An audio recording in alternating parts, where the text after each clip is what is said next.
Hi, this is Professor Innes again, and we are on our 15th module, and this one is specifically on animal rights. It could be talked about as animal freedoms or animal privileges if one likes, because what we have in philosophy is a problem that, is it the case that animals can be given rights? And if they're not given rights, what argument do we have to say that they can't have these rights? Because you're going to read about a particular philosopher here, Peter Singer, who puts forward the quite convincing argument that we've got these very intelligent animals out there, such as the, I think it's the rhesus monkey, and that has a high intelligence, yet we have certain humans out there who are in certain states of vegetation who have less intelligence than the rhesus monkey, yet the humans have the rights to live, but the rhesus monkeys don't have the right to live. So we've got a possible contradiction here about why animals do have rights or why they shouldn't have rights. So it's a problem, and we're going to be discussing that within this particular module.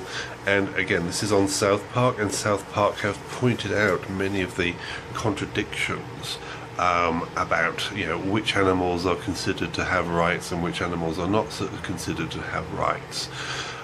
So there's a whole minefield of problems out there as far as these animal rights are concerned.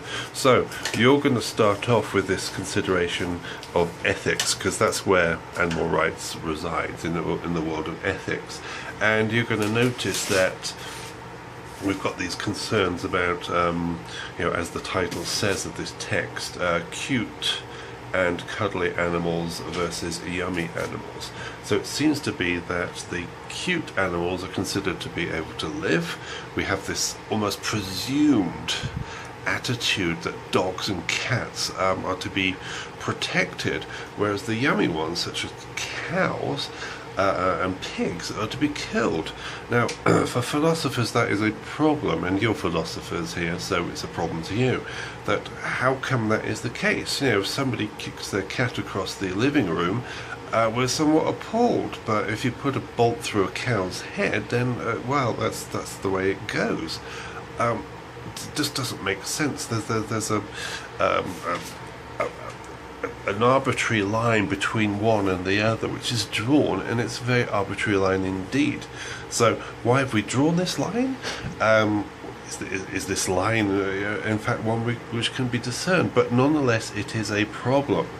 And as we see in the SouthPark cartoons, which you're going to mention, it has been satirized, this arbitrary line between one and the other, about which animals are okay and which ones are not okay to die, is drawn. And if you want a particular one to think about here,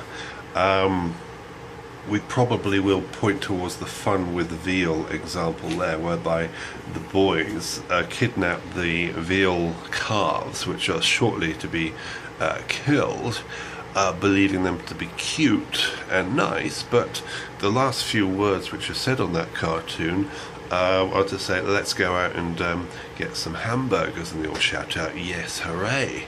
So it seems okay if you kill the cows, the old ones, but if you kill the young ones, again, it's seen as a bad thing here. Right, so why is that the case? So we've got all these contradictions being pointed out in SouthPark, which we philosophers like to refer to. So that's our starting point, and that's a lot of what you're going to be looking at here within SouthPark, the contradictions. Right, so on to another aspect you're going to be looking at. Singer, he's a ethical philosopher, and he notices that people make a distinction between certain animals, once again, and other animals. Okay, and why is it the case that we make this distinction? Is it the case that we point towards intelligence?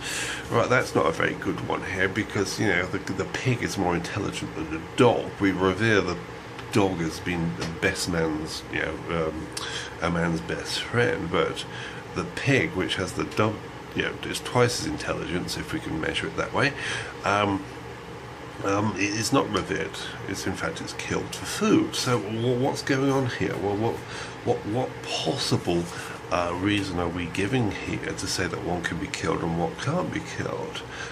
Intelligence can't be the answer. So what is it? And Singer, as you're going to read, goes on to discuss this thing called pleasure, to point out that maybe we can't kill animals. Maybe the case is here that animals of any type are not to be killed. If we can find out that they have the capability of experiencing pleasure, and we in our everyday life use this thing called utilitarianism, which has this idea that we have the greatest good for the great amount of people, namely based upon pleasure, we will bring out an act and say that act should be carried out because it brings along that pleasure. Now, if animals experience pleasure, then should we be killing them? So again, that's another problem as far as killing these animals. So we've got Singer, so you're going to do a bit of reading on Singer there as well. And he's an interesting philosopher within ethics. Right, so I think that's probably all I'm going to mention for now. There are just a few hints about how you're supposed to discuss this particular chapter. And again, keep in mind, mention those episodes, please. You know, for example, the one with the veal example, and the one based upon Free Willy. That's another good example. The whale whores as well is another good one. So mention these and discuss them in full, please. And again, how is it that SouthPark has had this discussion of ethics and animals, and how it has, you know, illustrated this contradiction, this assumption we have that cats and dogs are not to be touched, and whereas pigs and cows can be slaughtered in their millions. So it doesn't make sense. Something's up here. And they do bring out the contradiction. They do it in a very subtle way. As you're going to notice right at the end, as I mentioned, Fun with Veal, they suggest to go out and get some hamburgers just after they've had this sit-in with all these veal cows for goodness knows how many days. I mean, people are not thinking this through properly, and again, it's highlighted, satirized very greatly in SouthPark cartoons. So that's what you're going to be doing this week. So let me think here. For your journal entry, you're going to write 2 examples of cartoons where the arbitrary line between which animals are to die and which are not going to die is drawn. Okay, so 2 examples of cartoons where the arbitrary line between which animals are to die and which animals are not to die is drawn. So again, that's talking about that arbitrary line between which animals are considered cute and which animals are considered to be not cute or yummy animals here. What's the line here? I mean, a line is drawn, but it's arbitrarily driven. So find 2 examples of cartoons which illustrate this and discuss it, please. Okay, so that's your journal entry. Right, so this is your last reading for this course. It's only a short section on animal rights, and it should be an enjoyable one, and you should learn quite a bit. And again, stick to Singer. Singer is somebody you will deal with later on if you deal with ethics and animals, and he's produced quite a few books on the subject as well, and he's considered the most authoritative on the subject. Okay, with that, I'm looking at the time and it's probably time to finish, so let me know if you need anything, please, anything at all, and enjoy this last module and this last piece of reading. Okay, thanks a lot and speak to you soon. Bye-bye.